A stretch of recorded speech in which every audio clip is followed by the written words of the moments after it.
Are you also recording? Yeah, we will also record from here. Okay. So.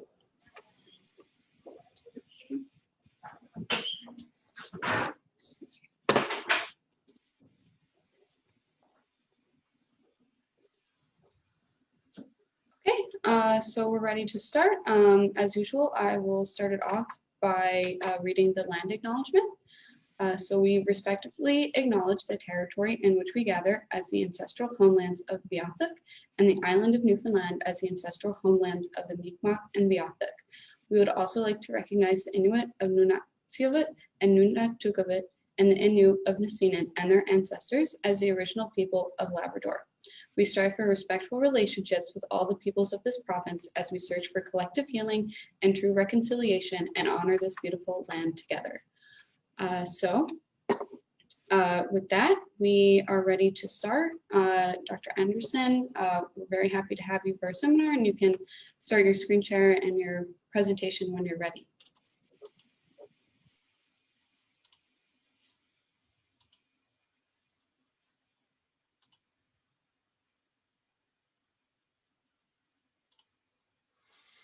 Okay, is that okay for everyone to see? I hope. Yeah. Okay. Hi. Thank you for inviting me to talk on this seminar. My name is Rune Andreassen. I'm from Oslo Metropolitan University in Norway. And as you see from the title, I will talk about microRNAs, which is my favorite kind of small non-coding RNAs. And microRNAs are probably the best characterized types of small non-coding RNAs. So I will talk briefly about how they are processed into small biologically active molecules and what their functions are. And then I will talk about high throughput sequencing methods because the discoveries and studies of microRNAs and other non-coding RNAs could never been achieved without the development of the high throughput sequencing methods. And much research on microRNAs still rely on high throughput sequencing methods and the different bioinformatic pipelines dedicated to analyze this kind of data. But I will also show some examples from our research on microRNAs in Atlantic Salmon just to demonstrate how we use the high throughput sequencing methods. So microRNAs are post-transcriptional negative regulators of gene expression. And they were first described in C. elegans. This is a model organism used for mainly for studies of development, I think. And Lee and collaborators, they discovered that there was a large non-coding RNA transcript that was processed into a short non-coding RNA, and this was called Lin4. And Lin4 base paired with the 3' UTR of a transcript coding for Lin14 protein. And this base pairing led to less Lin14 protein synthesized. And they also discovered if they knocked out Lin4, the short RNA, the development of the worms actually stopped up. And this showed that the regulation of Lin14 by the short non-coding RNA was a very important regulation of development in C. elegans. And these findings in C. elegans triggered a massive interest in microRNAs. And this is also reflected in publications on microRNAs last 20 years. I searched PubMed 2 days ago using keywords microRNA and disease, and there were actually more than 40,000 papers now. And today it's clear that microRNAs are involved in regulation of many essential cellular processes. For instance, development and cell growth, apoptosis, and they modulate immune responses. And if there's dysregulation so that the microRNAs don't interact properly with the target genes, this can cause genetic disease like cancer. It's actually an interesting example in sheep, where they discovered that there was a mutation in a target site in a gene that led to the texel type of sheeps that have this special meat. Also interesting that about half of the human protein coding genes may be regulated by microRNAs. And they regulate protein synthesis as part of the RNA-induced silencing complex. And if a gene is regulated, it leads to downregulation of the target gene protein. So this is a negative post-transcriptional regulation mechanism. And one of the reasons why so many started to study microRNAs was that microRNAs are part of an evolutionary conserved gene regulatory mechanism. So this regulation occurs in all animals. Also, there is an extreme sequence conservation between species, and most mature microRNAs are identical if you compare different species, even if you compare humans and fish. And this, of course, also indicates that they have very important functions. So microRNA genes, they can be transcribed as single genes, but often several genes are transcribed together. And these genes are often duplicated genes that are from the same family, meaning that they have very similar mature microRNA sequences.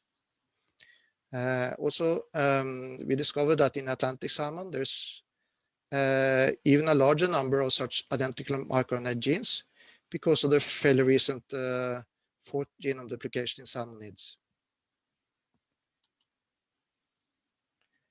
So the processing of primary microRNA transcripts consists of several steps that ends with the biologically active mature microRNA. First, the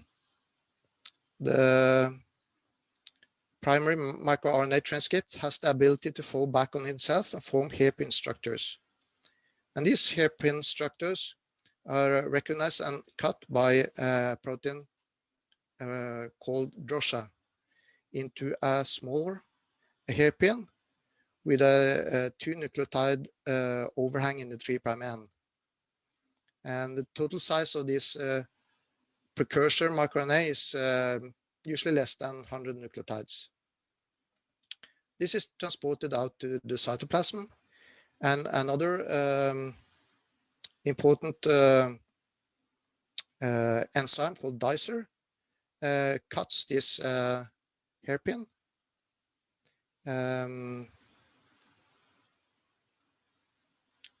And then the product from dicer is a microRNA duplex. And these are the two mature microRNAs. So this one is called the 5P mature microRNA. This is called 3P mature microRNA. And one of these mature microRNAs are loaded onto a protein called Argonaut, either the 5P or the 3P. And the one that is loaded onto Argonaut is the biologically active mature microRNA. And because of that, it's often referred to as the guide microRNA. While the other is called the passenger microRNA, and it's usually just degraded. And the function of the guide microRNA is to lead the RNA-induced silencing complex to the correct target transcript. And the target transcript is then either degraded or the translation is inhibited. So it is the microRNAs that select which target transcript that will be regulated by the RISC complex. And this selection is depending on partial complementary base pairing between the microRNA and the transcript sequence. Most often it's in the 3' UTRs or the target gene. And the most important part of this binding is between the bases 2 to 8 in the 5' part of the mature microRNA. And this particular sequence is also called the seed sequence. Then there's usually some mismatches and some more complementarity between the 3' part of the mature microRNA and the target sequence.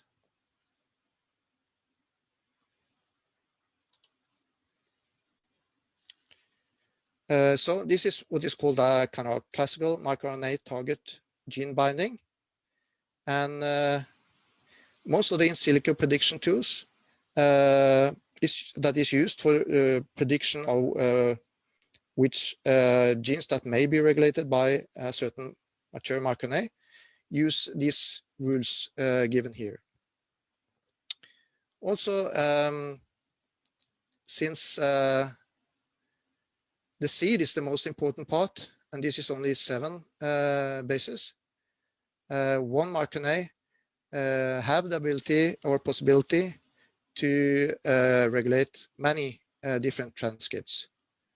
Also, since the 3' UTR is the longest part of any processed mRNA, it might have several target sites for different microRNAs that may regulate a certain transcript. So with this in mind, I will talk about the methods we usually apply to study microRNAs. And the first step is always to extract the RNA, including the small RNAs. And here it's important to make sure that the method that you use keep the small RNAs. Many extraction methods, the small RNAs are just not kept in the extract afterwards. Also, it's important with good quality, of course. Not for the microRNAs themselves. They are very robust. They are very small. They don't degrade that much. But other larger RNAs in the extract may, if they are degraded, they may interfere with the downstream applications. And then the high throughput sequencing is a very common way to analyze microRNAs. And the sequencing data can be used for different downstream applications. So I will talk more about that. But it could be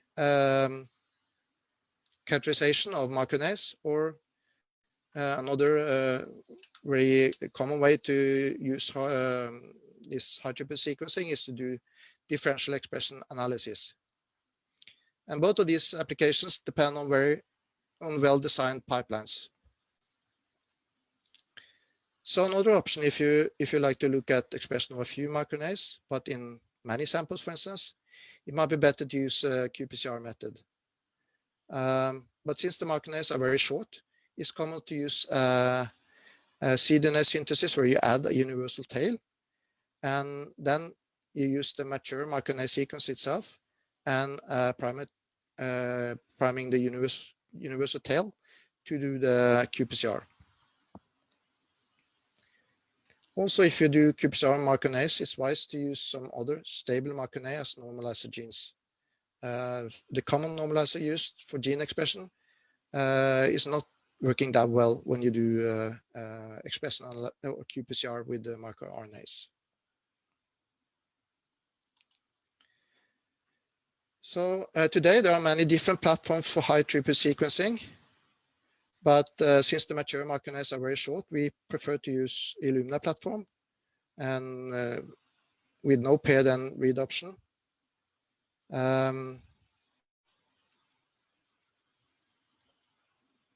So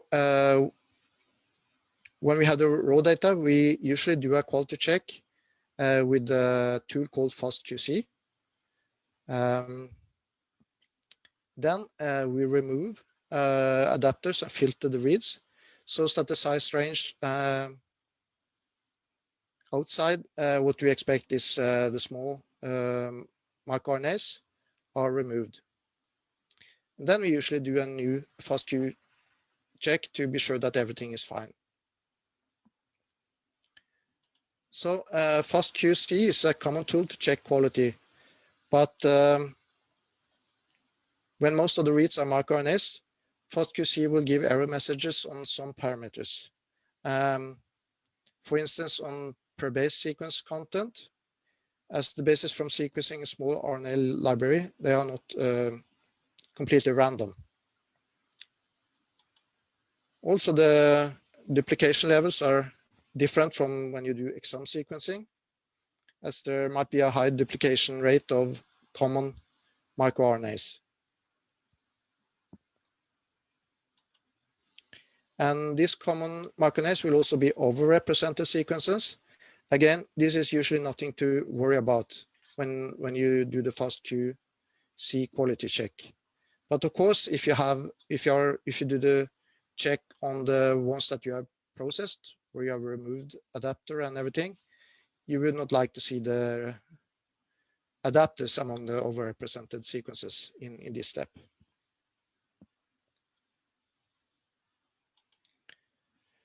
So we have used high throughput sequencing for discovering and characterizing microRNA genes in Atlantic salmon. And actually we also collaborate at the moment with a student at the Ocean Science Center on a similar project in lumpfish. So I will use some of this work on Atlantic salmon as an example of this application of the high throughput sequencing data.